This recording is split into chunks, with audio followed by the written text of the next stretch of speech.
செந்தில் பாலாஜியின் சமூக வலைதள பதிவுக்கு காங்கிரஸ் எம்பி ஜோதிமணி கடுமையாக எதிர்வினையாற்றியுள்ளது திமுக காங்கிரஸ் கூட்டணியை மேலும் விரிசலடைய செய்துள்ளது. அப்படி என்ன பதிவிட்டிருந்தார் செந்தில் பாலாஜி? பார்க்கலாம் இந்த செய்தி தொகுப்பில்.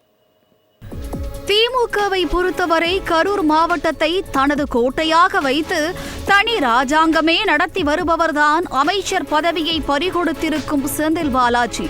அதே கரூரில் திமுகவின் கூட்டணி கட்சியான காங்கிரசின் முகமாக இருப்பவர் ஜோதிமணி. இவர் சாதாரண முகமல்ல, ராகுல் காந்தியிடமே 1-to-1 டீல் செய்யும் அளவுக்கு முதன்மை முகம்.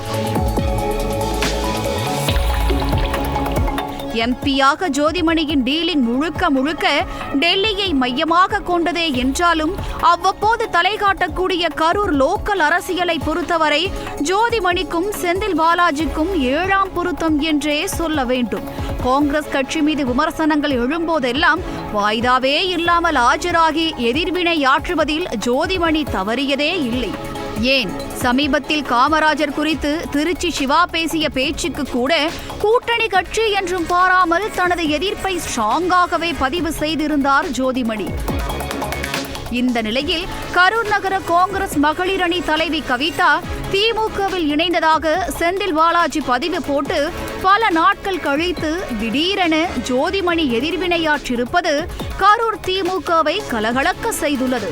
அர்ஜென்டினாவில் நடைபெற்ற அரசியல் மாநாட்டில் பங்கேற்க வேண்டியிருந்ததால் எதிர்வினையாற்ற முடியவில்லை என கூறி கால தாமதத்திற்கு எடுத்த எடுப்பிலேயே டிஸ்கிளைமர் போட்ட ஜோதிமணி, கூட்டணி தர்மம் என்பது 2 பக்கமும் இருக்க வேண்டும். கூட்டணியின் பெயரால் இதுபோன்ற அவமரியாதையை ஒருபோதும் ஏற்றுக்கொள்ள மாட்டேன் என கடுகடுத்திருக்கிறார். மேலும் திமுகவின் மாவட்ட செயலாளர் ஒரு முன்னாள் அமைச்சர் காங்கிரஸ் கட்சியை இப்படி பொதுவெளியில் அவமதிப்பதை எப்படி புரிந்து கொள்வது என கேள்வி எழுப்பியுள்ள ஜோதிமணி, மரியாதை என்று வரும்போது சமரசமே செய்து கொள்ள முடியாது என்ற ரீதியில் கொதித்திருக்கிறார்.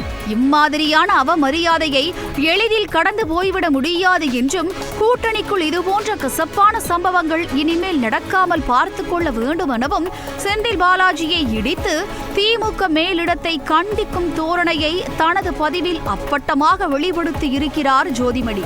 ஏற்கனவே ஆட்சியில் பங்கு, அதிகாரத்தில் பங்கு என முன்னாள் காங்கிரஸ் கமிட்டி தலைவர் KS அழகிரியும் காங்கிரஸ் சட்டமன்ற குழு தலைவர் ராஜேஷ்குமாரும் ஒரே குரலாக அழுத்தமாக ஒலித்து வர, மாநில தலைவர் செல்வ பெருந்தகையோ அது அவரவர் விருப்பம் என சர்வ சாதாரணமாக கடப்பது, சத்தியமூர்த்தி பவனில் இருந்து யூ-டர்ன் எடுத்து அறிவாலயம் நோக்கி அவர் தனி ரூட் எடுப்பதையே பச்சையாக காட்டுகிறது. அது மட்டுமின்றி 4 கட்சிகளை கடந்து 5வது கட்சியாக காங்கிரஸில் இணைந்திருக்கும் செல்வ பெருந்தகைக்கு அக்கட்சியின் பாரம்பரிய உணர்வே இல்லை என்ற ரீதியிலும் கடுமையான விமர்சனங்களை எழுப்பி வருகிறது. இப்படியான சூழலில் காங்கிரஸ் கட்சியின் சுயமரியாதையை காப்பாற்ற வேண்டிய கடமையும் பொறுப்பும் தனக்கு இருப்பதாக ஜோதிமணி தனது பதிவில் குறிப்பிட்டிருப்பது செல்வ பெருந்தகைக்கான மறைமுக செய்தியாகவே பார்க்கப்படுகிறது.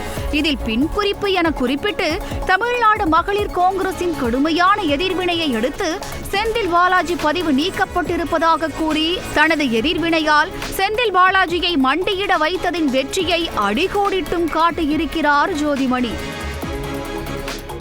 இவை அனைத்தையும் தாண்டி சில நாட்களுக்கு முன்பாக 12 தொகுதிகளை திமுகவிடம் கேட்போம் என துரை வைகோ சொன்ன அடுத்த சில நாட்களிலேயே மதிமுகவை சேர்ந்த முத்துரத்தினத்தை அழைத்து சென்று திமுகவில் இணைத்துக் கொண்டார் செந்தில் பாலாஜி.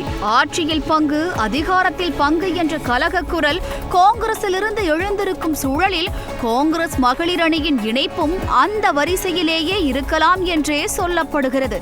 இதற்கெல்லாம் மத்தியில் ஜோதிமணியின் கண்டிப்பு பதிவுக்கு எதிராக திமுகவுக்கு முட்டு கொடுத்து செய்தியாளர்களுக்கு செல்வ பெருந்தகை கூறப்போகும் விளக்கத்தை நினைத்தால்தான் தலை சற்று கிறுகிறுக்கிறது.